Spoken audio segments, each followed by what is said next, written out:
Good morning. I see people are still joining us, but we've got our regular group. Hello. I see Anya in the tub. I want to comment on that because we've been having a lot of interesting conversations behind the scenes about ways to continue kind of disrupting, ways of being that we normally fall into. And we're going to be talking a lot about that today as we complete the month on intention. One of the conversations that we've been having behind the scenes is at least from my perspective, the way that I look at this is how can we really kind of play and disrupt sort of those habits and those ways of being that we think like this is just the way something needs to be, so that we can access our emotions more and create new access points and pathways to who we're being in the world. And so one of the ideas we've been floating around, pun intended, and I've been talking with Anya about it, and is, how can we, it's funny, a couple of weeks ago, we were talking about being very mindful about how we're presenting ourselves on camera, but not from a looking good standpoint, from a just make sure it's intentional. And so I had the experience a couple of weeks ago to have what Anya was calling, and Majorlyn were calling a bathtub session. And it was really interesting. We were all on the video together, and I was in the tub and they were in the tub, and they led me through this really incredible emotional access point. Now someone says here I can't hear anything, but there is sound. You guys can hear me, right? People can hear me? Okay. So Petya, I'm not sure, maybe it's your speaker or something isn't on properly. But anyway, so they led me through this incredible session where I was able to access kind of a part of myself through the exercise they took me through that I haven't really experienced for many, many years. And it's very timely that we're talking about this today as we transition out of the month on intention and we move into a month where we're going to be focused on what I call emotional sobriety. Okay, getting sober around our emotions and accessing them and seeing what's there. They're the things that we bury, and yet they affect our perception of what's real, what's available to us, what's possible. They affect our understanding or our belief about what's possible, and they drive a lot of our being, our emotions, in terms of who we're being in the world. And as this is the being experiment, we start with intention because it's the place we want to come from. But next we have to dive into, well, what is that emotional architecture that was set up years ago when we were children in many cases, that is still going to be interrupting us if we don't actually get it handled and get an access point to it, and really start to look at how our emotional architecture that is by default and not by our design might make it difficult to come from our intention and to succeed in that. So we're going to be looking at that in February. But just to finish up with the bathtub session idea, Anya and Majorlyn and I were talking about the idea of, for those who are comfortable, and this is as we work through our emotions, maybe doing a whole, one of our workshops from the bathtub and everyone in the bathtub. I think it would be a really interesting sort of disruptive experience. I knew it was for me. It was really cool. I really thought it was fascinating. So Anya was like, well, I'm going to do the workshop from the bathtub this weekend. And let's kind of, talk about that. So that's something that we're looking at doing. And for those who want to participate, I think it'd be really fun. Petya still says, still no sound, but everyone else, Petya is, let's see here. Let me just respond to her quickly here.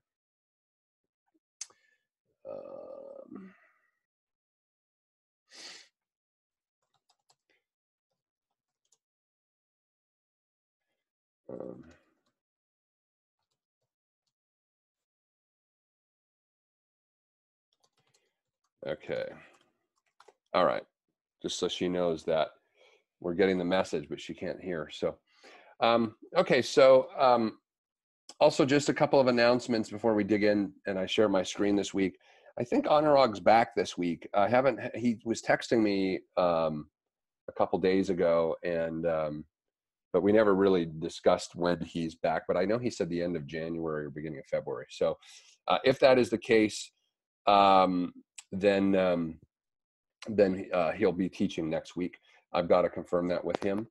And then also we have a guest speaker coming, joining the group in February. Some of you might know him, but for those of you who don't, his name is Sachin Raja.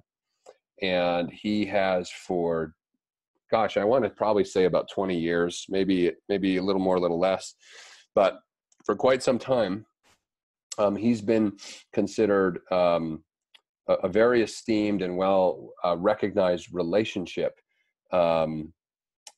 strategist and coach, and he works with couples and individuals, and his whole work is around emotion and the impact that emotion has on who we're being in the world, and how we can release certain emotions to let them go, so that we can move forward from a place of intention and emotions that we want to be able to create and want to experience in our lives, and not be controlled by our emotions, as many of us are when we're in an unconscious state, but honor and give space to our emotions as the very important data points that they are for who we're being in the world. I was reading something this week by a philosopher, and they were saying, what we do wrong in the West is we bury our emotions, and we don't, it's like, because the Western world is all about the mind, it's so logical, and we inherited that from the Greeks. And but in the East, emotions they're allowed to come up, they're allowed to exist. And this philosopher was saying, don't stuff them down, but it doesn't mean we have to do anything about them either. Like, they can come up and we can observe them, almost like clouds passing in the sky. Okay, I'm feeling sad, or I'm feeling this, or I'm feeling whatever. And the ability to create space, as you'll see as I dig in today to what we're going to talk about, between our emotions and our actions, is really kind of the art of the equation here. Is let the emotions exist, feel them, let them sort of influence or provide insight into what might be going on, and then our brains can, coming again from intention, can move forward in a particular direction from that. So our emotions are very important, but they shouldn't be running the show, but they should be influencing the show. And so we're going to be talking about that as we dig in more in the month of February. So today is really a transitionary talk or conversation as we move from the conversation about intention, not closing it, because we have the ability to constantly be looking at what our intention is, revising it if it needs to be revised, and we always want to be present to it. We don't want to just assume that, okay, that's my intention, now what? Let's move on. We always need to be present to what that is. So not closing it out, but moving now and then deepening it into the world of emotions. So I'm going to share my screen, and we'll get started.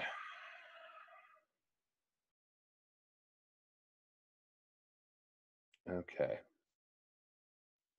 So today I'm kind of continuing this trajectory that I've been on about the nature of reality, but it's going to be sort of in the sweet spot between intention and emotion today. And just to remind everybody, the methodology that we're working through, always want to keep this present to everybody. We are constantly iterating and cycling through conversations that inspire or activate our awareness, providing information and tools for what we can do as we generate that awareness to deepen and enrichen our way of being coming from intention, and then developing deep practices and applications. So this is where the action piece gets in. And then those practices over time become disciplines, and then we can say we actually have knowledge and wisdom around that particular area of inquiry, whatever it might be that we're in. And from that place, we can then also go and mentor and teach others, from the place of our practices, from the place of our awareness and the information we've gathered, which creates more connection and intimacy in our lives. For the past month of January, we've been looking at what is the nature of intention. How does it function? what default intentions might we have been coming from, but also what intentions do we choose to want to come from, to design, to step into a life of power and consciousness and awareness, so that we're no longer victims, if you like, to the habituated emotional state that has run many human beings' lives and most human beings' lives. So the nature of intention, some of the things we talked about is what is intention. And Anurag taught a couple times this month on how our intention, we're always succeeding in our intention. It is driving, we are 100% fulfilling our intention in our life at any point in time. And oftentimes the intentions that we are coming from a place of default are related to these myths or these sort of cultural expectations that that we've learned as whether we were children or teenagers or at some point in our life. These expectations or these beliefs or these archetypes for how life works became really ingrained and embedded in who we are. So examples of relatable cultural myths can be money equals happiness, or having a baby is what it means to be a woman, or working hard equals success. And all of these are not true. And as we've talked about, truths are very subjective and are very based on perception.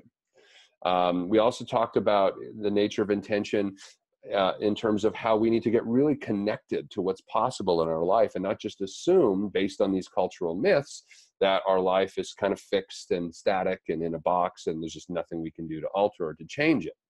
Okay, and then also there's don't rely on external cultural reference points.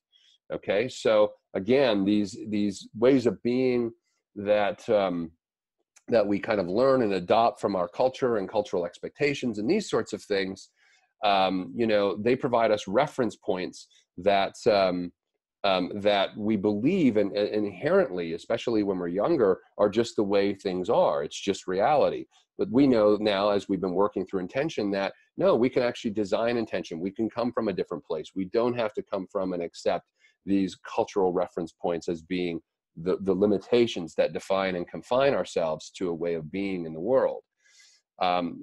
Also, as part of that inquiry around intention, we wanted to look at areas in your life that are not working or not working. A lot of what we discussed is how, in our lives, if we are having breakdowns, the breakdowns that we're tolerating, behind every breakdown is an area where we are not fulfilling our true calling.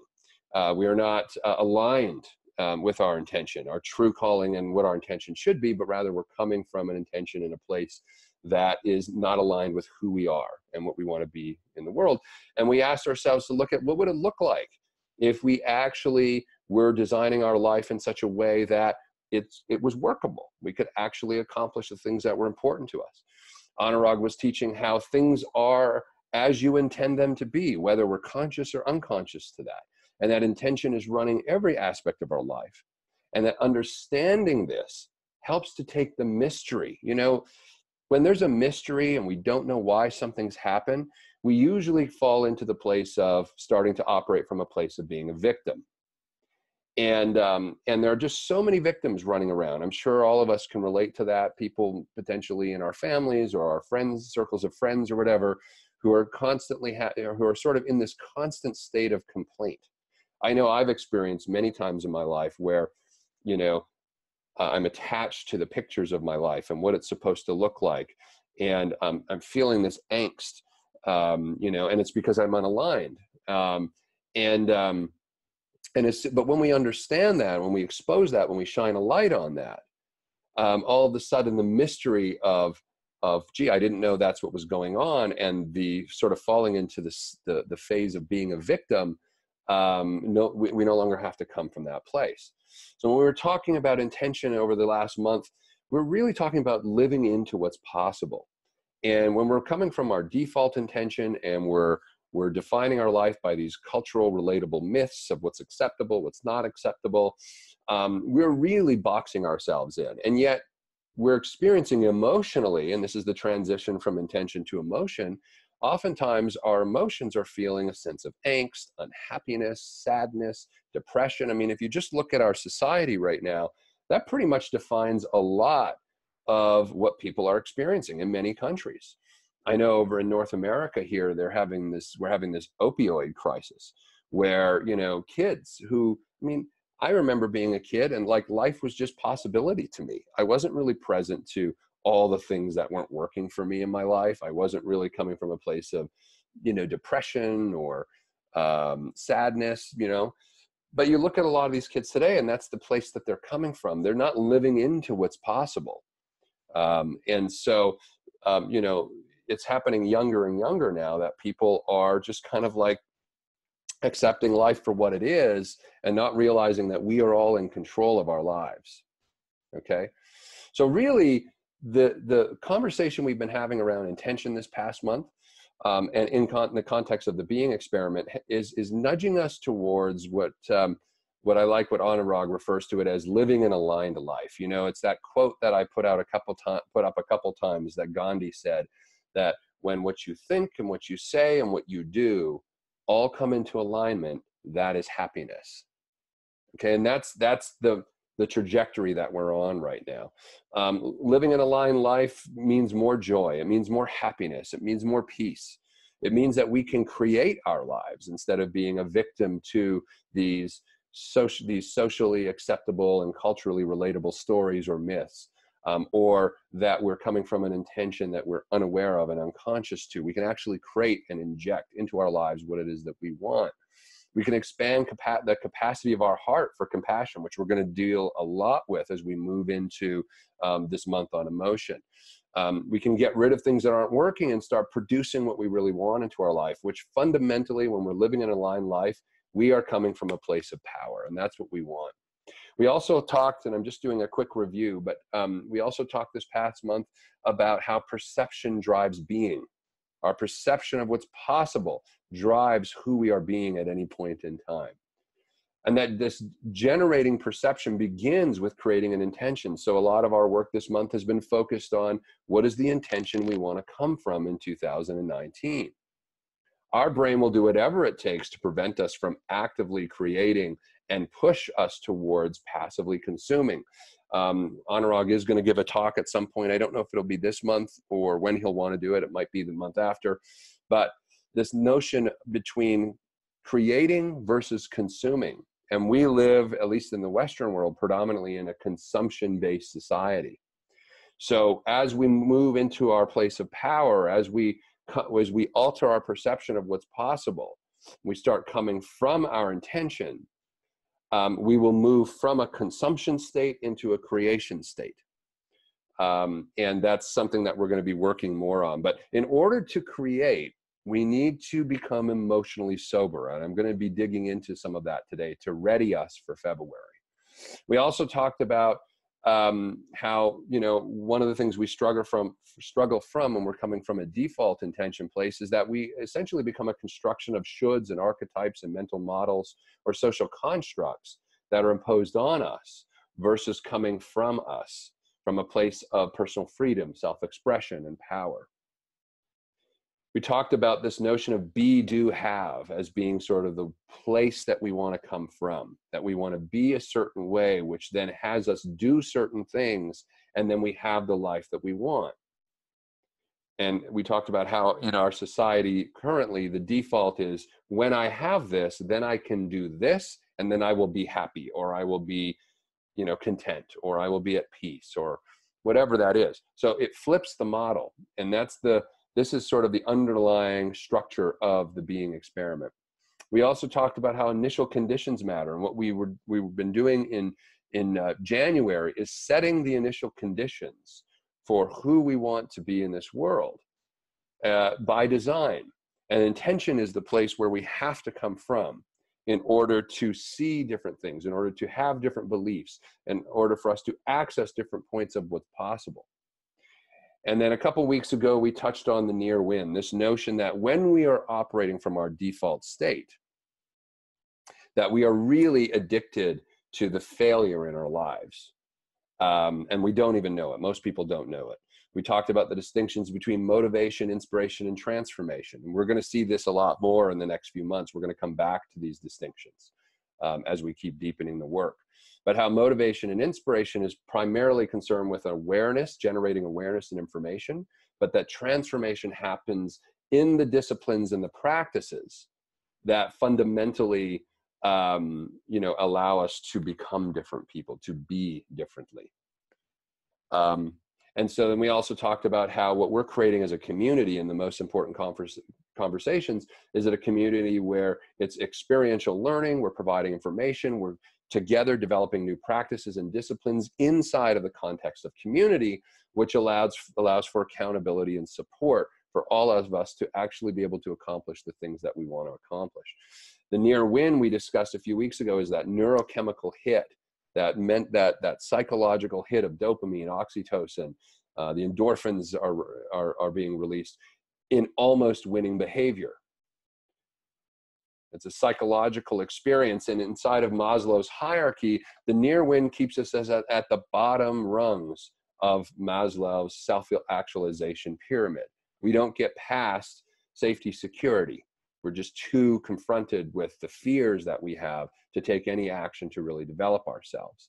And so that traps us, the near win traps us into almost winning behavior, whether that's to grow a business or to make money or to lose weight or to find love or to find peace. It's this almost winning and succeeding our dreams that so many people get trapped in. And every near win manifests as a breakdown in our lives. So we talked about, if you're unclear where your near wins are, look at the things in your lives and the areas of your life where things aren't working. Okay? As Anurag said on this quote, your being is defined by the incompletions you tolerate in your life. You know, we weren't meant to just be born and pay bills and die. Who we are being in the world matters more than that to our friends and our family. So I'm going to dig into today's content now, which is around this emotional sobriety. And I want to start with, as we link intention to the conversation we're going to start in February around emotional sobriety. Consider that human beings in their default unconscious state are operating from an unconscious, emotionally drunk, habitually driven, reaction-oriented decision-making that we then tell conscious and logical stories reinvented about to make ourselves feel better, and like shampoo, we rinse and repeat. So I want to break that down just a little bit, okay? It's a very jumbly sentence, but so I want to break it down. So human beings in their default state operate from a place of unconscious behavior. We're not aware of it. We are emotionally drunk. What that means is our emotions activate certain psychological experiences in our mind. And we're going to see that more as we go through this morning. That whether they're positive or negative emotions, for whatever reason, because we're feeling something, we keep perpetuating, almost like someone who's drunk, who can't stop drinking, you know, who just wants more and more and more, even though it's destroying them. So the notion of emotional sobriety means that we are coming from a place where we are conscious and attentive to what we're feeling. We're not shoving it down, and we are playing the role of the observer in what we're feeling, and we're using our all important emotions as points, as data points, to help us navigate who we're being in the world. But when human beings are unconscious, they're emotionally drunk. They're just chasing that next emotion. I, for example, can say that I am emotionally, I in my default state, operate from a place of being emotionally drunk on people's praise and admiration of the things that I do. And it leads me to react and come from that, that's the next part, the habitual reaction-oriented decision-making, to just keep doing things that will ensure people give me the praise and adoration I'm looking for. Whether those things are toxic to me, whether those things are productive, whether those things are even aligned with my intention, which usually they're not, because it's ego-driven, it's satisfying my ego. So it's certainly not a noble intention. It's not one by design. That's where my weakness lies. I've, just recently had revelations around that. And because I've been doing some behind the scenes work in preparation for February and for this conversation about emotional sobriety. I need to get really honest with the fact that I am an addict to people telling me how great of a job I'm doing. And it drives my behavior. And most of that behavior has not been fulfilling for me. So I'm in this very strange loop. So I want all of us to be thinking, and we're going to have some exercises to go through at the end of today about how that shows up for us. It'll be different for everyone, but I'm just saying that's what I deal with. When I'm in my unconscious state, when I'm conscious, I don't deal with that. But there's this sort of pull, as James was describing, it was either last week or the time he taught before, how we kind of end up being pulled into this sort of negative space. It's almost like it's easier for the brain to go negative. I think James had mentioned it's like 3/4 of our brain's energy and activity in terms of the thought process we have are directed, by default at least, to negative thought patterns until we change it. And we do have the ability to change that, but it takes that conscious, intentional work. Okay? So really what we're talking about is how do we make choices and decisions as we kind of set things up for this conversation about emotional sobriety. What you're going to realize is that most of our decisions or our choices start as an emotion. And this is going back to some neuroscience that has been well documented in the last couple of years. Most decisions for people in their unconscious state are habituated, and they're based on perception, which is driven by emotion. So what we perceive at any point in time, what we now know is there are the centers in our brain that are responsible for activating our emotions determine what part of the brain gets activated. That then influences what we're perceiving is going on. And then we react based on our habitual toolkit, and we take certain actions. But our actions are not aligned with an intention when we're coming from default. They're aligned with how we're feeling. And our feelings will tend to be, our negative emotions have a greater impact than our happier emotions when we're coming from that unconscious state. So unconsciously, when we're operating from that state, which is the proclivity of all of our brains to go unconscious, because it means go to habit. It means don't use as much energy and thinking and brain power to make every single choice. As I said a few weeks ago, can you imagine if when you got in a car, I'm assuming everyone's drives, when you got in a car, that you had to consciously attend to the 100 plus decisions you need to make just to drive the car down the street. We don't think about that anymore, because for those who've been driving for years, it's a habit, it's unconscious. Brain likes to go to that place. Okay? So understand that our conscious mind is literally in a tug of war with the unconscious mind that wants to dominate. And this happens, by the way we make choices and decisions happens in 1.7 to 2.2 seconds on average. So what happens is we feel that activates a part of the brain that is going to take an action, and it's usually a reaction, meaning it's unconscious and habituated. And then our conscious mind kicks in and goes, oh my gosh, what did I just do? And this is happening inside of 1.7 to 2.2 seconds. And our conscious mind tells a rational story to create a logical framework about this reaction we just had. I like to play with the word and say, our brain tells us rational lies. We lie to ourselves. Because the truth is, we didn't do what we just did because it was intentional when we're coming from an unconscious state. It was a feeling that led to a reaction. So we have to tell a rational lie to now make ourselves feel good about this. I want you to just consider also in the decision and choice making sequence that there are really kind of 3 places we can come from when we're making choices and decisions. So emotion is where all of our unconscious decision making starts from. Our feelings unconsciously activate our brains that lead us to react.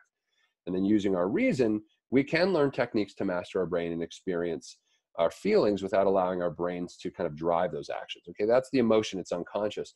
Reason is conscious. When we're reasoning something, we're using our reason and we assess what we know and the variables that are accessible to us to kind of make a choice. and so that we can make the best decision possible. But the problem with relying on our reason exclusively is that some scientists estimate that we only really have 10 to 20% of available data to make around any choice we might make. So there's like 80 to 90%, we don't know what we don't know. Like, it's just not even available to us. So if we rely only on our reason, we're making decisions and choices based on only 10 to 20% of the available information around that choice. So if you wonder why a lot of times we'll try things in life and it doesn't work out like we thought, it's because of the 80 to 90% of the information that we didn't have available to us. So we can't rely on our reason exclusively either to make choices and decisions. Intuition, I refer to this as the conscious unconscious. It's that sixth sense that's neither emotion or reason. It's our, people call it their gut. And learning to distinguish our intuition from reason and emotions will serve as a powerful additional data point to help us in our decision-making process, okay? Now, this is just information I'm giving you right now. It's just to start softening up the mind to understand how things are working. Because sometimes it can feel like, and I know I've had this experience, like we're having an out-of-body experience with ourselves. Like, why did I do that? Or why am I thinking that? Or, it just doesn't feel like it's even us. And yet it's happening so automatically and so quickly. So just to frame it another way, we can consider these different access points as levels of consciousness. So there's my conscious consciousness. In my conscious consciousness, I am aware of the variables and how they are related to my decision making. And I make decisions based on my reason, but influenced by my emotion, right? My unconscious consciousness is where I am unaware of the variables. The variables are unconscious to me. It's like driving the car. What are all the variables to get from A to B? Totally unconscious. But I'm aware of the decision I'm making, okay? And then the third consciousness, which we talked about the near win, is this condition of unconscious unconsciousness that rules our decision making, where I'm unaware of the variables and I'm unaware of the decision I'm making. And that's where emotion runs the show. And there's the emotion, there's the reaction, and then we tell a story about it. But in God's honest truth, if we're being honest with ourselves, we don't know why we did what we just did. But we tell a story as though we did. What we want to get to is a place where we're coming from conscious consciousness, where our emotion is there, we're feeling it, we're letting it come up, we're observing our emotions almost like clouds, but we're not reacting. There's a space between the emotion we feel and the action we take. It's not a reaction. And then we don't have to tell a logical story anymore. And you're going to see as we dig into this what that looks like. So the world of experience is a perception. It's not a reality. It's a reality. It just seems real to us, okay? And these perceptions, as we've taught over the last month, are determined by our brain and the algorithm it operates on, which is inclusive of past experience that we've had, plus how we're feeling about something at the moment, and the data or the information available to us. Those three things are past experience, how we're feeling, and the data at the moment determine our perception of what's possible, okay? So one of the things we've been doing with the work on intention is releasing past experience and assumptions of what's supposed to happen and saying that doesn't matter. It's where we're coming from that matters. What is the intention? So when we're operating from a place of consciousness, what we really want to be doing is removing that one sentence that says past experience and put intention in there. So it's intention plus feeling our emotions, plus the data and the information available to us that should be influencing our conscious decision making. Okay? But in the default state, past experience is our recall or understanding of our past. And then emotion, also there's a lot of science to support the fact that men and women experience emotion differently. Their brains work differently. Men tend to trend towards the more sort of linear, logical way of thinking, and women tend to trend to more emotional thinking. So for women, the work this month, when we're working on emotional sobriety, is being able to distinguish emotions that serve you from emotions that don't serve you. For men, and I'm speaking for myself here, the work for emotional sobriety is just to be able to even feel emotion, like actually have access to it and not bury it and not shy away from it. Because that's what men want to do. They want to just bury that and just deal with what they can logically predict and control. For women, it's going to be all around observing the emotions that are coming up and being able to consciously choose the emotional states that they want to actually move from, because those emotional states are aligned with their intention. So there's two things I want to talk about today before I open it up that will set us on the course and ready us for this work around emotional sobriety this month. So the first one that I want to talk about is habit. Okay, this notion that our brains are thinking us. And again, as I mentioned a few minutes ago, this is where our brains naturally want to pull us. Our brains store patterns of thought and behavior, which over time become habits. They're very difficult to change, and they cause reactions in us as opposed to responses. The reactions don't even seem like they're being generated by our brain. It almost just feels like this is just the way that things are. This is reality. Okay, so I'm going to give you a couple of examples of a habit, and this is just in fun. My my wife dropped me off one day. I was going on a business trip. She dropped me off at the airport, and she would always, or I would always make breakfast, or she would always, one of us was making breakfast. She dropped me off at the airport. She came home and she made 2 bowls of oatmeal, and then sent me this text while I was sitting at the airport waiting to catch the plane. Right? She's like, I made you breakfast, with her eyes rolling. This is habit. She was in an unconscious state. She came home, made breakfast, and realized I wasn't in the house anymore after she just dropped me off. And then about 6 months later, she sends me this text. I'm out of town again. I'm actually hosting a conference in New York. And she says, I did it again. I was about to make us gin and tonics. She opened 2 cans, even though I'm not in town. And then literally the next morning, she texted me this: I almost made you a coffee. What is wrong with me?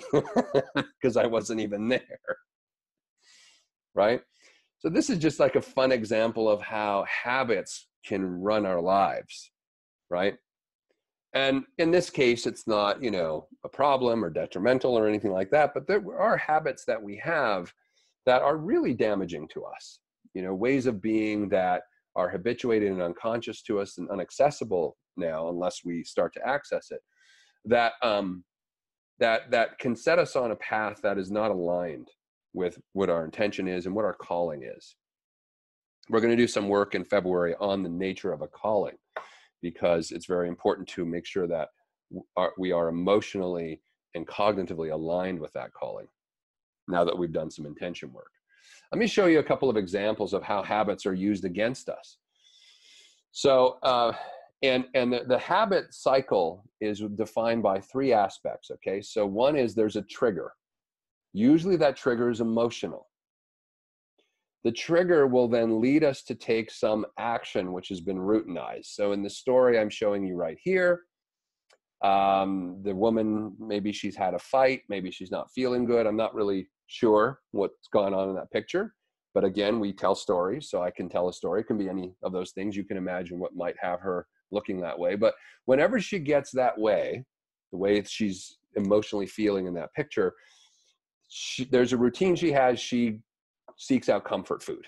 Okay, so I just put a pizza in here. I don't know if that's true, but it's comfort food, right? She's like, I'm not feeling great about life or myself, or maybe I'm just not feeling good physically. And so her routine is to go to comfort food. And what that provides is a neurochemical reward, in this case, serotonin, that gets released and makes her feel happy. She feels pleasure. Okay. Our habits get used against us all the time, especially in the marketing world. And so what Weight Watchers was really clever about realizing is they couldn't affect the trigger so much. That's not their work, right? They make food for people to lose weight. And by the way, you can see how people can get trapped in a habit cycle that has them gain weight that's unhealthy for them, because their emotions are running and driving the show. Anyway, what Weight Watchers did is they said, well, we can't change the trigger and we can't really affect the reward. That's neurochemically released, but we can affect her routine. And so they insert themselves into the routine of, well, if she's going to eat a pizza, let's make it our pizza. And I'm actually experimenting with this habit cycle right now from a marketing perspective, because I believe that if this is the way the brain works for most people, we should be using these techniques towards the positive. To the extent that we can get people to start to become conscious and more present to the choices they're making, the decisions they're making, and why they're doing it. That's the work we're doing inside of the Most Important Conversations. But many of you may not know that I also do a lot of marketing and branding work. And so I'm almost looking at this as a bit of a formula. And is there a way for us to nudge people using the way the habit works in the brain towards more positive life choices and things that are better for them as people, better for communities, and better for the planet, until we can access everybody and have them become consciously aware. There's another one I want to teach from this morning, and you're going to see how these come together, called the logical story sequence. Okay. So as human beings, we are storytelling creatures. Like, if you think about it, most of your conversations throughout the day are a story of some kind. Like, even if you're just recounting what you did today, I got up, I had a shower, I made breakfast, I took the kids to school, and we tell these stories all the time to our friends. What did you do today? How was your day? Like, just be present to the fact that we are telling stories most of the time in conversation. I'm telling you a story right now about how the brain works, right? So stories are how we relate to each other. And stories are powerful because stories immediately activate our emotions. They touch us, whether it's positive emotion or negative emotion. And so the logical story sequence that our brains engage in is one where we feel an emotion. As I was saying earlier, we then move to a reaction and we tell a story about it. And usually the story we tell ourselves is about our idealized or romanticized conception of ourselves. Unless we're suffering from depression or something like that, we're usually not telling stories to ourselves about how awful we are. We're usually trying to fit ourselves into a framework that makes us look good or feel good about ourselves. So when you look at the logical story sequence, these are stories that provide a logical framework for us to understand our emotion, right? Rather than observing our emotion and not reacting from it, but rather responding. What most people in their unconscious state do is feel an emotion, react, and then tell a story. As I mentioned earlier, they rationalize what they've just done. Okay. So in this case, the man feels kind of down. Whenever he gets this way, his emotion is to go get a Starbucks coffee. And then he goes to Starbucks and he tells himself a story about why this was a good choice or a good decision for him. Not saying it's a bad one, but people end up having to retroactively convince themselves that what they just did was in alignment with who they really are. So there's two sequences that we're dealing with. Now, this is information. Again, we're going to do something with these sequences this week. But just to revisit it quickly, so the logical story sequence is we experience an emotion, our brain then activates the part of the brain it wants to use for the reaction, and then we tell a story. And the habit sequence is one where we experience a trigger, and then there's a routine, and there's a reward. And I'll show you how these come together. So essentially, inside of the logical story sequence, those three aspects, the emotion, reaction, and story, are the trigger. Those three things constitute the trigger inside of the habit sequence. So the habit sequence is the trigger, routine, reward. So consider that the trigger is we feel an emotion, we react, we tell a story, and that triggers us into a routine, a cascading routine of behaviors. And the reason we do them over and over again is because we have this reward, this neurochemical reward that makes us feel good about ourselves. Okay? So there's a lot to take in here. We could continue to break these down, and what we're going to do this week is we want to start to nudge into emotional sobriety, which is the theme for the month of February. Emotional sobriety, getting connected to our emotions, getting sober about the emotions we feel by default, and realizing the impact that they're having on our lives. So emotional sobriety is where we're coming from our consciously designed intention. I'm going to have everyone, as part of the homework this week, all of us, post in the Facebook group, what is our intention after the work we've been doing around intention in January? What is your individual intention for 2019? Disclose it to the group so we can support each other in that intention. And then, as we work on our emotional sobriety, we want to make sure our emotions are starting to line up with that intention.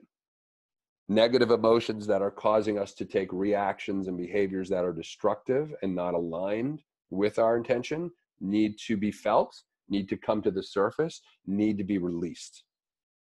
Our emotions, when we're emotionally sober, are aligned and support our intention. And then we're going to do this because our brain nudges towards habit. We are going to tell ourselves new logical stories. But we're going to design those stories. They're not going to be from a place of reaction. And we're going to develop new habits that are aligned with our intention and that our emotions actually can support us in. So readying for emotional sobriety this week, and I'm going to post a very detailed homework description later today, but essentially what we want to be doing this next week as we ready for the emotional sobriety work we're going to do this month is we want to share our designed intention for ourselves in 2019 inside of the Facebook group. And this week, we're going to experiment with applying the logical story sequence and the habit sequence tools to our lives. We're going to use them as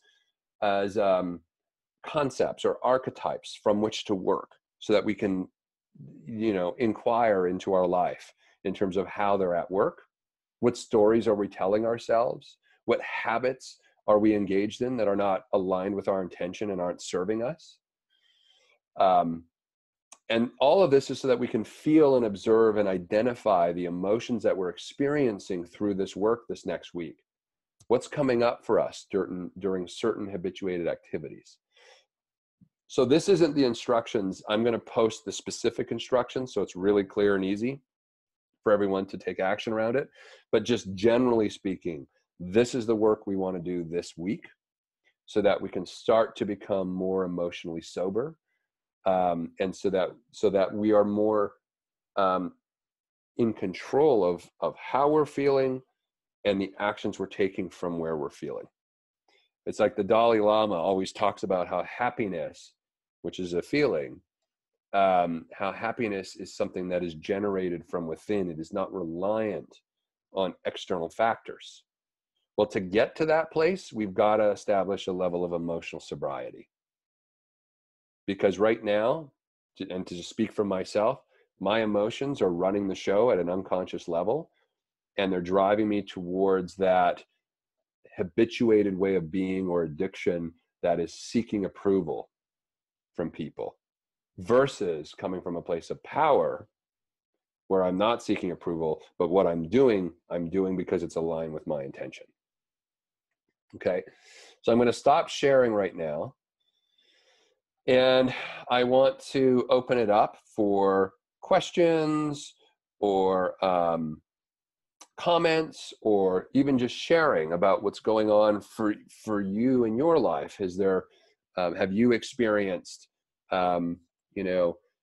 being emotionally unconscious, and what reactions are you taking in your life? Maybe it's with a family member, maybe it's with, a close friend, maybe it's just with yourself, these reactions, these self-doubts and things that come on. Kelly would like to share, so I'm going to unmute Kelly here. Okay, Kelly, can you hear us? Yes, hi. Okay, Hello. hi. We can hear This you. is super. Thank you. This has been really great and on point for me, and appreciate being able to share. One thing that I just wanted to say, like, it helps me uh, to to move forward in my life in the ways that I am. When I look at the brain, such that like that these habits are, or the brain's tendency to, or sorry, there's a whole bunch coming at the same time. No worries.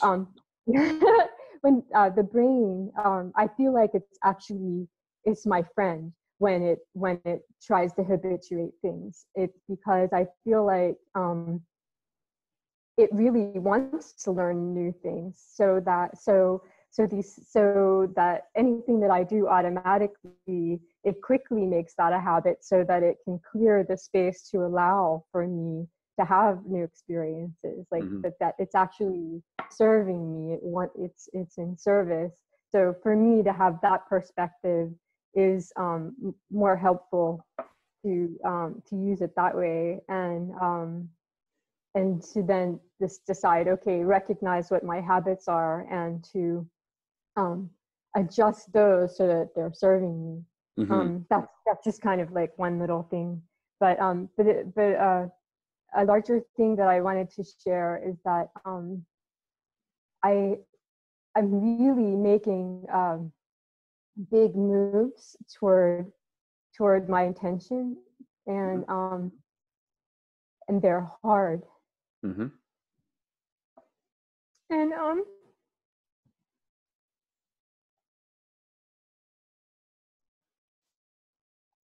I'm experiencing some grief, a lot, and sadness, and in the past, when I've done this, those emotions, either I wouldn't share them, or I would kind of shut down, or not be as effective in my change. It would take longer. And so I just wanted to share that sometimes when we make these big changes, there's going to be stuff that comes up. As a result, and like ways of meeting that are really healthy and useful to process, instead, like just kind of what you were talking about, the trigger and then the reaction, and then like emotional eating, could be one of them, but that could be replaced with, okay, taking a walk, or or calling a friend, or like these things. And another part of that is like I'm feeling really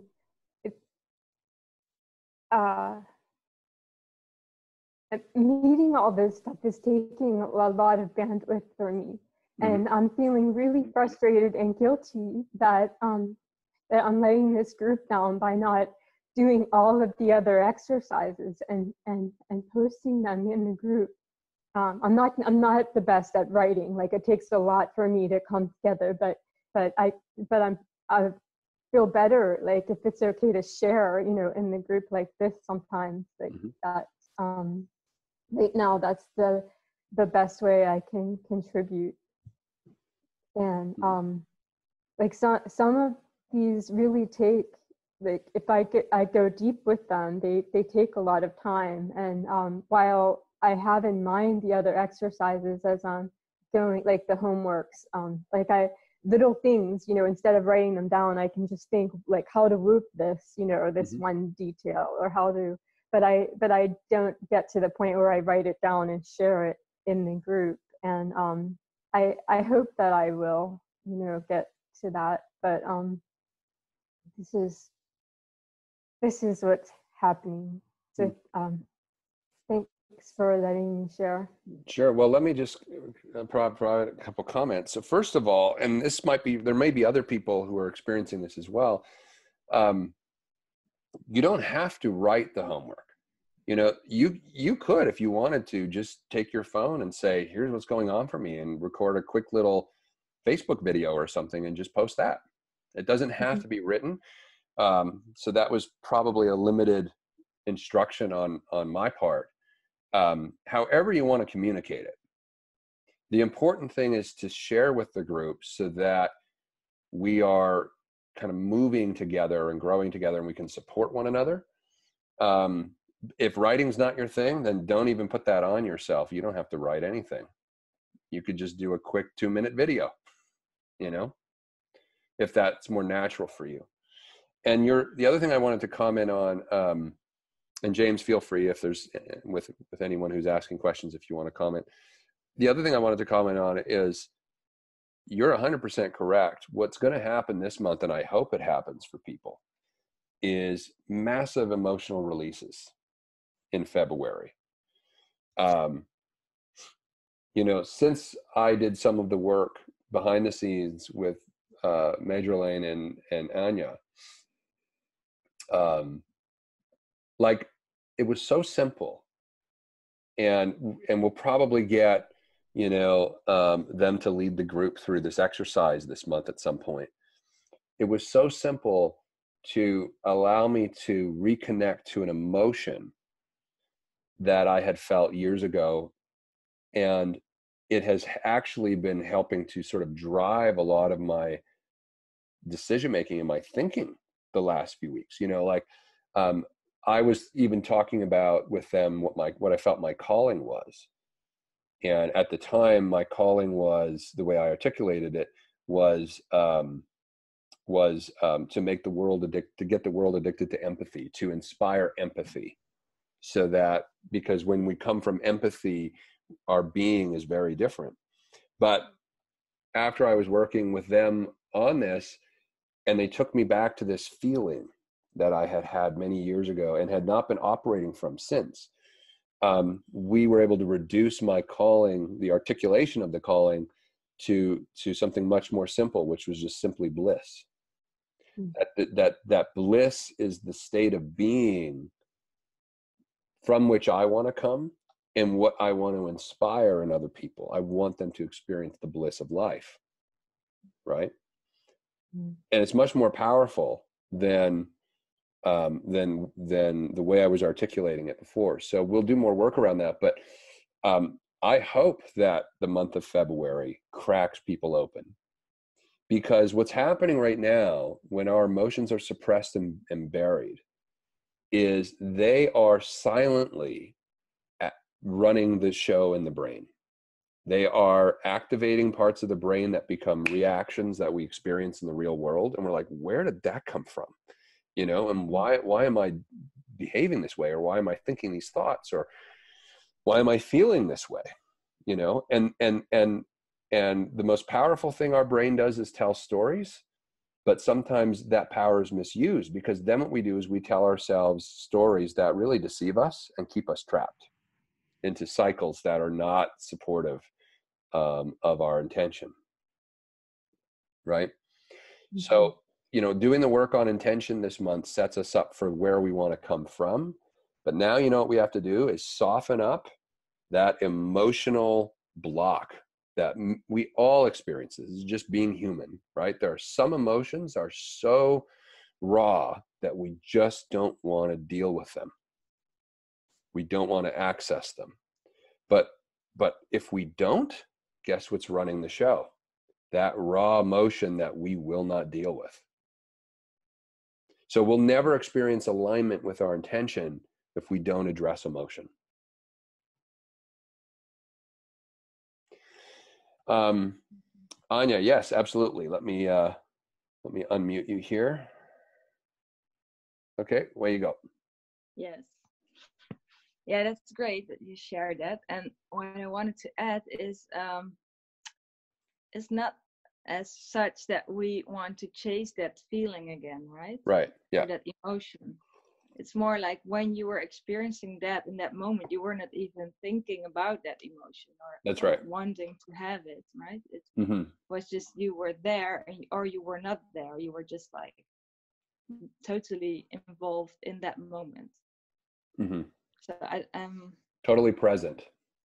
Yeah, present. So it's not like that we want to recreate that feeling again. It's Right. like when you connect to that experience that you were all having, or that was happening, you know, that is your calling, right? And if you can come from there, it's not about that you have that emotion again. Maybe you have experienced something totally different, but Yeah. it's where you come from then. Yeah. Yeah. Yeah. Good point. And I think, you know, really what you're saying is, you know, that experience I was having was an experience of absolute presentness. I was just present, and then I felt an emotion because of that presence. So yes, we don't want to chase emotions, because then we just start taking actions, and that it's almost like an addiction again, right? We're no longer emotionally sober. It's like I can only feel this way when I have that drink. You know, consider just in the metaphor here that when we're talking about emotional sobriety and aligning behaviors and actions with our intention, it's no different than an alcoholic who's like, I can only access feeling this way if I have a drink. It's the same thing if you're saying, I can only access feeling this way if I eat this food, or I do this activity, or I go to that event, or I hang out with those people, right? We're making it outside of ourselves again, which is where things will break down. You know, again, I go to the Dalai Lama's concept that happiness is generated internally. It is a state of mind and a state of being that is internally generated and is not reliant on external factors. Whenever we're relying on external factors to feel a certain way, then we can quickly become emotionally not sober, and we start chasing things again and chasing feelings. So yeah, good point. Sarah would like to share. And I have unmuted you, Sarah. Oh, okay, thanks.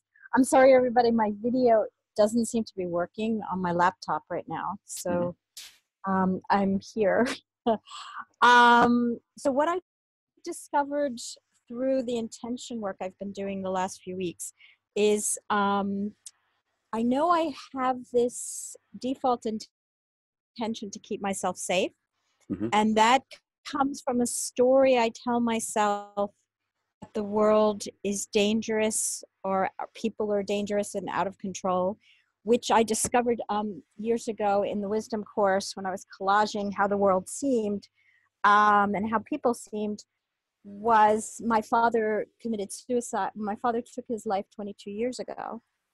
So I created, when I was collaging that, what I discovered was this story I tell myself, which is the world seems out of control and dangerous.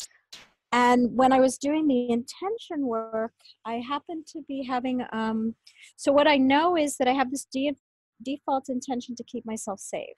And so I'm not taking the actions I need to take and I want to take for my projects in my life. So my life is out of alignment. And I was having a conversation with a husband and wife I know who have their own foundation on Think Positive.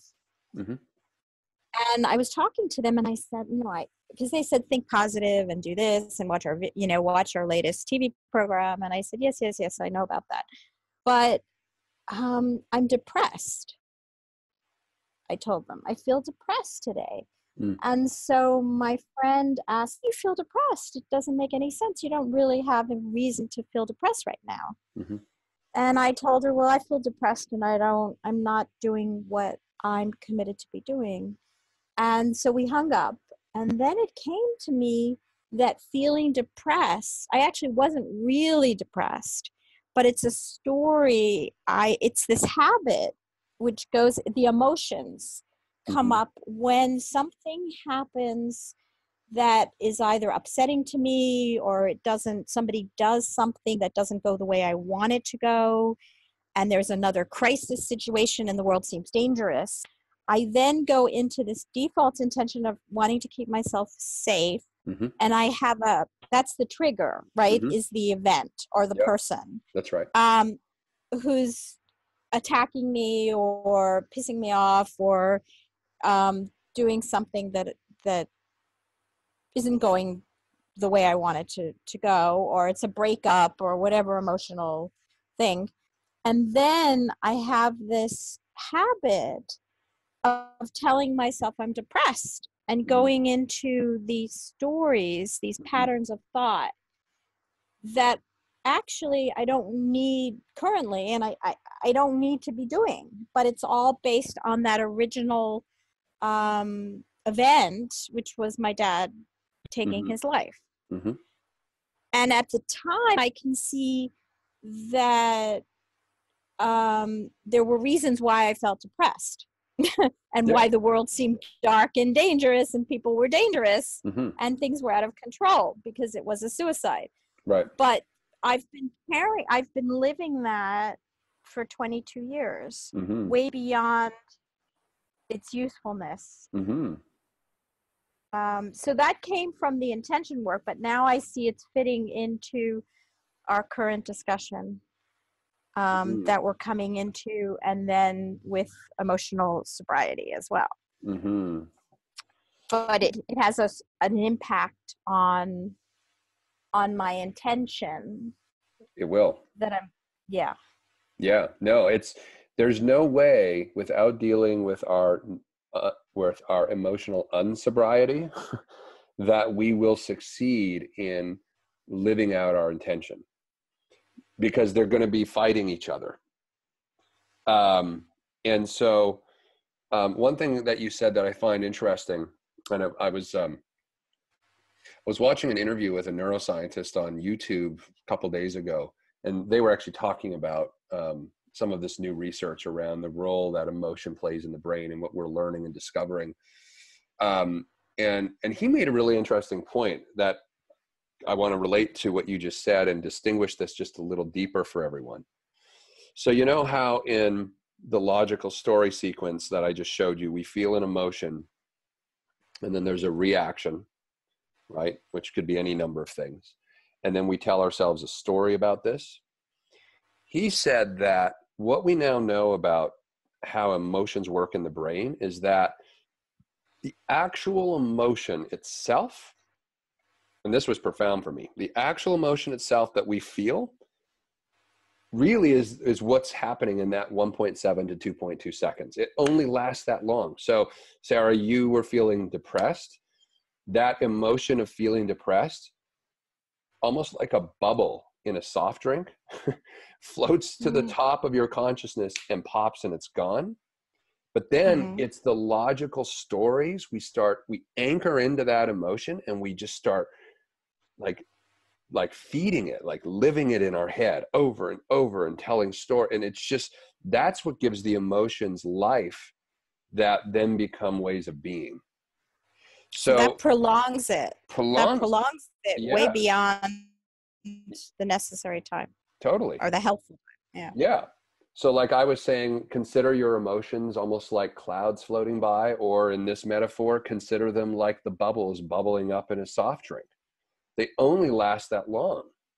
And what's kept this emotion alive for you for 22 years are the stories that you have been feeding into it about, and what you've been telling about yourself, and what you've been telling about the emotion, and what it means about other people, and like whatever stories, right? And there could be thousands that you've told consciously and unconsciously to yourself over many years. So it's the story that perpetuates the feeling, right? So our emotions are important data points. And quite frankly, it's the fact that we suppress them and then tell stories about them that create the lives that we have, which are out of alignment with our intention and who we really want to be in the world. So I'm not trivializing the emotions that come up, but understand that you're going to have we all do, all different types of emotions. And some emotions will serve us and help us come from a place of power, and others will disable us. And when our brain wants to keep us small and not taking on risk and not taking new actions and new activities, one of the most powerful things it can do is fixate on negative emotions as to why we shouldn't take this action, or why we shouldn't do this, or why we shouldn't be this way. And that keeps us small. So, really powerful meditators will tell you, like when you're in meditation, that logical story sequence, if we can separate and create space, this is what meditation is really good for. Create space between the emotion and the reaction so that it can become a response. Then we're not telling a logical story about why we just did this stupid thing. right? That's out of alignment with us. We don't need that anymore. We can actually create a story that is our life. We can create, if we can create space between I feel this and then I did this, which happens in up to 2.2 seconds, meditation allows us to then observe, I'm feeling this way. Okay, acknowledge that, let that be, feel it.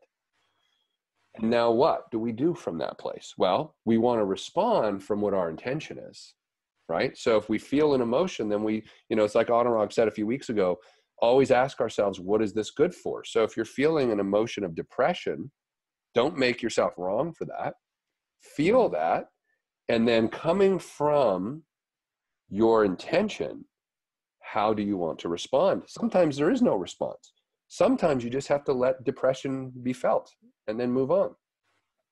But it's the story we tell that keeps perpetuating it. Mm-hmm. Yeah, because I was wondering why and Anurag even noticed that when I was working on my calling last year, 2 years ago. And I feel it, sometimes I feel really flat. And I'm wondering, why am I feeling flat about something that I'm passionate about? Or someone that and then I realize now I think it's this. It's connected somehow to the intention and the story, the emotion, the story, the reaction. Well, you could be feeling, habit. Yeah, I mean, feeling exactly, right? And feeling flat is, our brains, generate emotions. So oftentimes the emotions we're feeling are intended to keep us playing small and not taking action because we respond, right? Fear is really at the source of a lot of this, right? And so if we're coming from fear, which is where I was showing on Maslow's pyramid, when we're coming from fear, we don't break through that second rung. We're stuck in safety, security, and the basics of survival. Like there's no thriving happening there, right? That's the near win. Our emotions actually give us that near win state of taking no action. So I would just say, one of the things we're going to be practicing this month, a couple things, is intentionally coming from different and generating different emotional states. We're going to play with that. And the other thing that we're going to be practicing is actually just letting our emotions come forward and let them just be, and not make ourselves wrong for it, not suppress it, and really just let ourselves feel. For myself, I could tell you, I've had so many emotional breakthroughs over the last couple of weeks. And actually, for the first time in, I don't know, since I was like 10, I actually broke down and cried for the first time, which is not acceptable for men to talk about, by the way. But I did. And my wife was like, holy crap. Like I'm usually like this wall. But I've been letting stuff come up. Stuff has been coming up for me from when I was like 7 years old that I've suppressed, So, I just wanted to share that because that's the work I hope that all of us can experience profound breakthroughs through. And I feel like I'm just scratching the surface. I know Aurora has a comment, but James, did you want to? Can I just? Yeah. Yeah, just to add something. This is so great, and I'm so glad you brought this up, Sarah. But one of the things that I think we have a hard time wrapping our heads around in terms of our brains kind of logic, kind of working or operating logic, is that your brain really is its primary goal, its big goal is to keep you safe. It's to keep all of us safe. You have a particular, as you've described it, default intention around that because of the tragedy of your father and that narrative that kind of builds up around that. But I think it's important to know that one, you're not alone in that kind of default intention, and two, one thing that comes to mind is it's a hard thing to kind of grasp that our brain isn't really interested in the truth. It's interested in being right. Right. It's interested in, psychologists call this confirmation bias. You know, what your brain really wants to do is find evidence for what it already believes. Mm-hmm. Mm.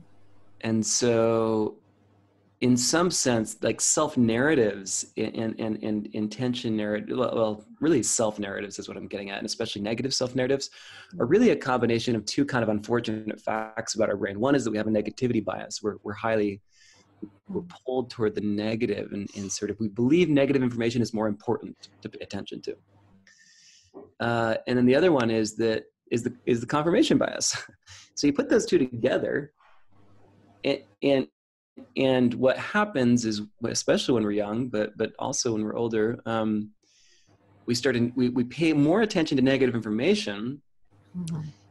We turn that inward. So we say something must be wrong with me, and then we look for evidence for why that must be true.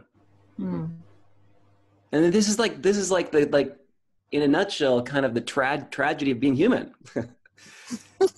And frankly, why so many of us have so many negative self-narratives. It's like a quirk of our brains. And so in some sense, you have to have sort of a healthy distrust of your brain. You gotta kind of know that your brain just generates thoughts. That's like its main job description. And a lot of that generating is just crap. It's just nonsense. It has no bearing on truth. It's not actually interested in truth. It's like a good lawyer. It just wants to be right. You know? It literally has no interest in truth. Your brain isn't a truth-seeking machine. It's a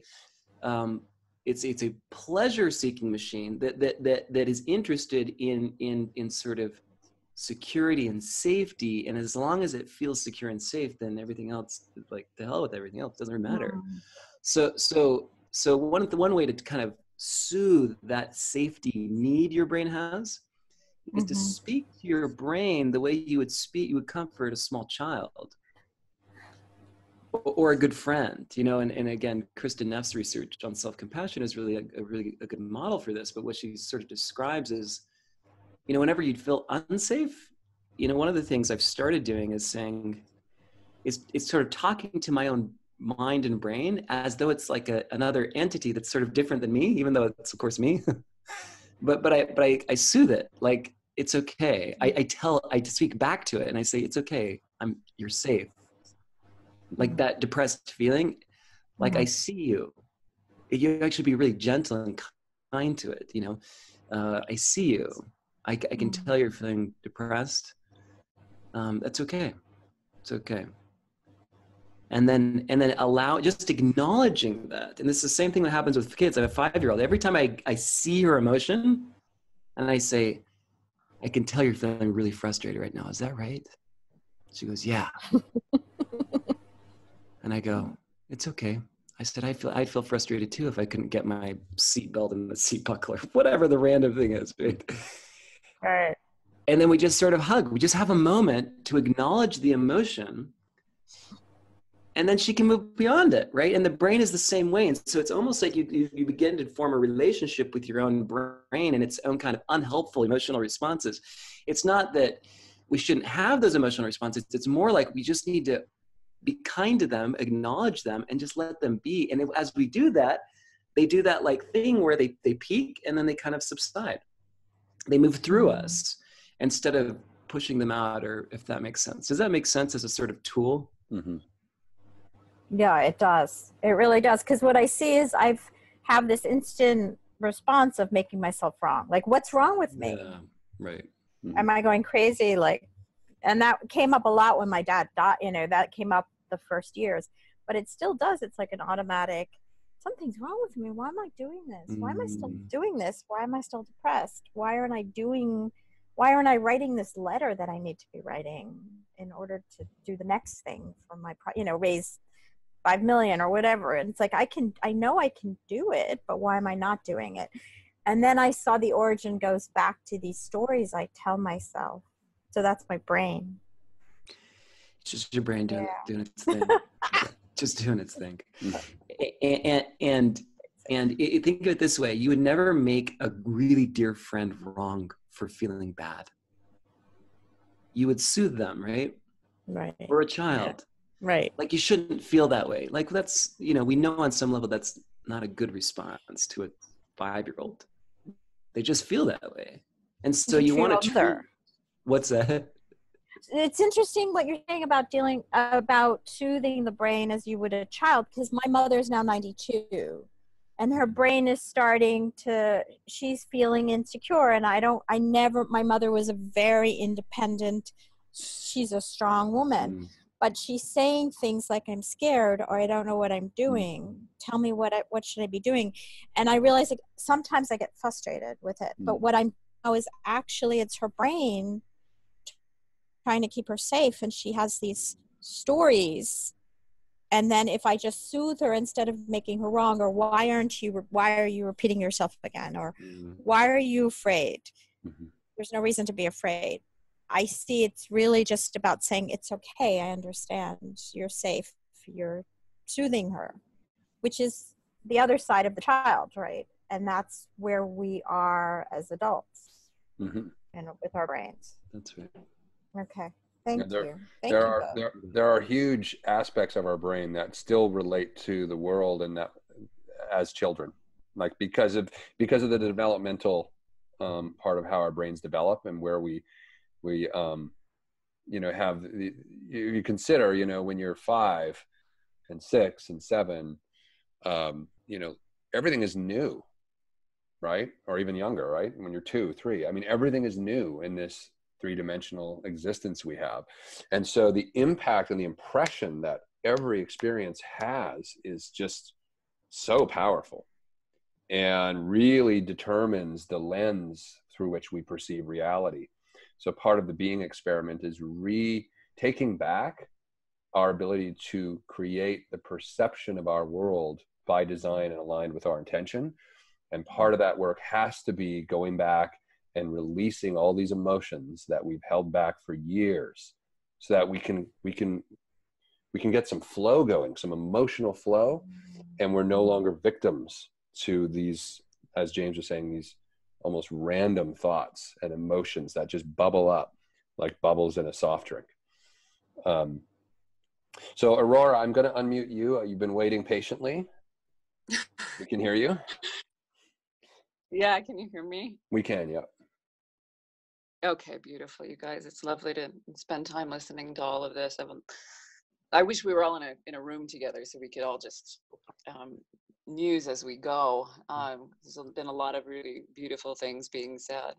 One thing, little things I just wanted to throw in there, you know, Sarah, lack of self-discipline is a really common pain avoidance indicator. So I would say you're bang on from my experience with working with people and with myself, that we judge it and we go, well, I'm just not disciplined enough, and it's actually your body trying to get your attention for something else you still need to address. Okay.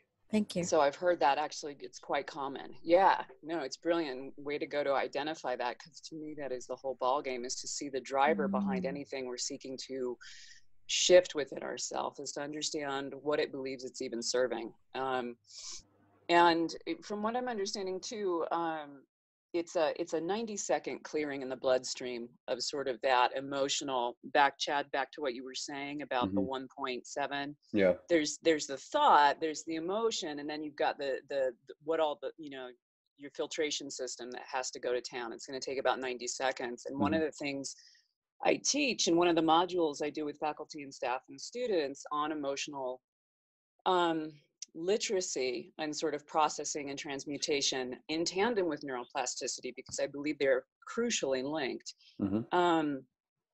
is that if you can identify the emotion within the trigger, you can begin activating higher consciousness right away. It gives you a grounding space within that frontal cortex, and you automatically, if you can say, "Wow, I'm feeling a ton of." Sometimes with men, it's anger, but of course beneath anger can come sadness and then grief, and then usually a driver is abject shame, right? As you expressed earlier, for even feeling emotion. But that can help, you know, the people I work with kind of ground a rod into the earth. A bigger conversation that I want to presence is that I really do feel that emotions are fantastic. They are absolutely beautiful, and there are levels to them and generation points from them. And that when you understand, like you're getting into, one of my areas of research and specialties is understanding sort of in utero, infancy, and childhood development. And the more I understand the mainframe that is constructed from self-regulation ability, from emotion to arousal states, to then into, it's your whole mainframe of how to survive, right? Mm-hmm. And I can hear that in our dialogue, we're moving into a place of, well, how do we thrive? Mm-hmm. But we have to address the survival pathways that were all laid down. Mm-hmm. For me, one of the most clear examples for this was after I had done and moved through. It's not that I think of my brain keeping me small. I think it's just trying to, like you said, James, and I love what you're saying, is it's that tenderness of it's going for pleasure and safety and trying to wrap me up. And from that larger grounded self, I'm starting to see where, because how do I articulate this? There's a difference in the quality of emotional experience. So if somebody crosses my boundaries as the wholly autonomous being that I am, I can have a bit of an anger response, but I'm very grounded in that anger, versus a trigger that feels like a violation that's linked to back when I'm 7 years old, which has a really frenetic quality. Mm-hmm. That's like, it's a trigger and my amygdala is gone and I've got to go take a second. Yeah. And so I just want to presence that I don't think we're ever meant to, I think we're meant to move in a luscious harmony with emotions. And that's how we walk with an open heart and be empaths in this world. But I know that with that, I can experience tremendous love and joy at the same time I'm experiencing horrific grief because of what is going on. Yep. But I don't need to repress or emotionally regulate it because it's flowing and it's clean and it's now and it's not based on prior programming. Is this making sense? Yeah, absolutely. Absolutely. I think cool. Another way to frame it for people is labels like positive or negative emotions are labels. Totally. That actually, these are unpleasant ones that we. Yeah, they're emotion, right? And we're the ones who label it as such. So I think, Aurora, to your point, it doesn't mean that when we become emotionally sober, we're not going to feel anger anymore. It's just that our anger is going to be coming from a place that's aligned with our intention and from a place of power and from a place of consciousness, not from a place of the 5-year-old reactivity, that like you were saying, Aurora, the pathways that were laid down when we were a child. And most of us, when we're living in our unconscious state, are just actually trying to find a way to survive with ourselves. This is why we tell ourselves stories, to just kind of like soothe ourselves, because we haven't been able to get to the root of where this is all coming from and why we're behaving the way we are and why we have the thoughts we have and why we have the emotions we have. And so we tell ourselves stories just to be able to be with ourselves. So when we're emotionally sober, we can be with ourselves. We can be angry and we don't have to make it mean anything. We're just feeling angry. Well, and here's the thing, back to what you were saying about telling positive stories to validate ourselves. I actually think the driver behind that is a lack of self-worth and shame. Totally. So there's stories, right? And so, and it's the flip side of the unhealthy ego that's depressed, saying I'm not worth anything, and it's just more at a conscious level. But there's a lot of posturing. One of the areas that might be really helpful to talk about at some point is sort of the pathologizing of emotions. And you can even hear it, Kelly called a little bit in the beginning. And Kelly, I'm going to reach out to you later. Like my friend Zachariah and I were both, coaches. We call it the holy shift, right? And it's the holy shit moment of that grief. When, like, that's the other thing. There's so many parts of this, you guys. The death that you go through in identity is real to the body. And the level, this is why we don't ask sexual assault survivors. We tell people not to compare pain, right? Because the body and the mind, based on how you're formed in your early, experiences, will have a level of reactivity to trauma, either in the form of neglect and not getting appropriate attunement to a parent, or to an actual physical sexual assault. It can react to an emotional violation, if not more so than these physical ones. So like the death of an identity it can be very intense and very, and having that nourishing space, Kelly, I know you know to take care of yourself in that capacity. But that's huge and it's beautiful. And, you know, I lost my train of thought because that's what's kind of hard about being on these conversations sometimes, is that so many things are happening by the time we end up speaking. I'm like, but then I'm just going to let it flow by. But there's, was it, dang it, it was about, no, it's back to Kelly. I'll just leave it then. I don't know. There was something, Chad, you were saying that linked me back to what Kelly was saying. Oh, she called it. I'm sorry. That was the pathologizing of emotions. Just there's a real history in how that came about and what that was. And you can hear it in the language. Kelly called it, and sort of there's an edge that can be heard sort of in some of the verbiage choices of judgment of what the mind is or is not doing. The more I assume that my mind doesn't have an agenda to fuck with me, the more open I am to inquiry as to what it thinks it needs to do in order to save my ass, you know, and then it's just a respectful relationship of reprogramming and me not, you know what I'm saying? I think you get it. So yeah.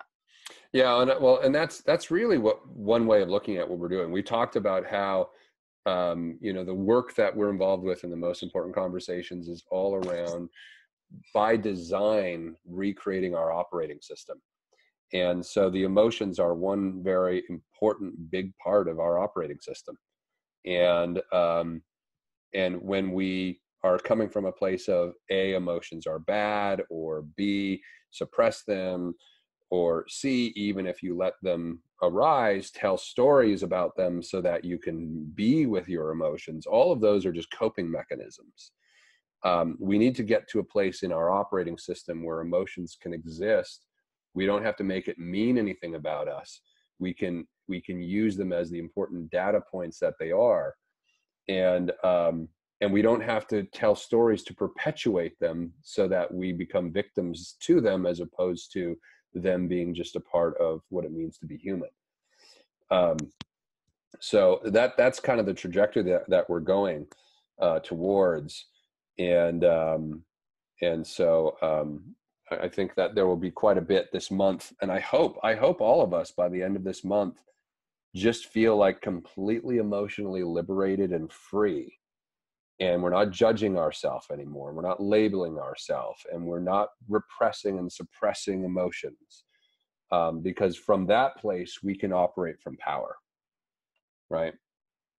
This is about, the being experiment is about reinventing ourselves, quite frankly. I mean, myself included, many of us, you know, we're at different places in our trajectory of the work that we've done with ourselves. And by the way, the work's never done. That's just called living. So this work goes on and on year after year, because our brain is constantly wanting to create habits and rehabituate everything. So before we know it, we can be back in a, you know, maybe back where we were, or in a different place. But I'll just end with this in the interest of time here this morning. It's that metaphor I mentioned a few weeks ago about water and ice. And our brains and our being want to crystallize and freeze who we are because it's predictable. And then it can start to mount a defense against the world out there. We want to be, like Bruce Lee said, water, always in flow, always evolving, always transforming ourselves. And as soon as we realize we're starting to crystallize and freeze and be like, this is how something is, and this is who I am in relation to that, we're starting to head down that road of habituation, right? So we want to constantly be in a state of flow in terms of who we're being. And part of that is letting our emotions flow, letting them just flow, bubble up like bubbles in a soft drink. And not making them mean anything, and not telling stories about them, and letting them just be. Okay. So with that, I'm going to break for the day. I appreciate everyone. I will be posting the homework or the disciplines. I don't really like calling it homework, but the disciplines that we want to practice this week, the practices. And they'll be much clearer than the overview I gave you. So, and if all of us could really engage this week as we enter into the work around emotion, that'd be great. And one final thing, if there's anyone in your life that could use some conversation around emotion and where they're coming from and who they're feeling, and you think it would be of value to them, of course, the invitation's always open. Make sure we're inviting those in our world, because when we get into the architecture and design conversations that Anurag's going to start leading, and I don't know when he'll want to do that. I've got to talk with him about it. You're going to see why it's so important to make sure that we are architecting and designing a life and creating an environment around our life that supports who we are becoming. And also it's going to be better for those people as well if they can also join us on the journey, because they'll experience power and freedom and all of these things. So thanks for joining again, and we will see you next Sunday, and I'll be posting the replay in the Facebook along with the homework. Thanks, everyone.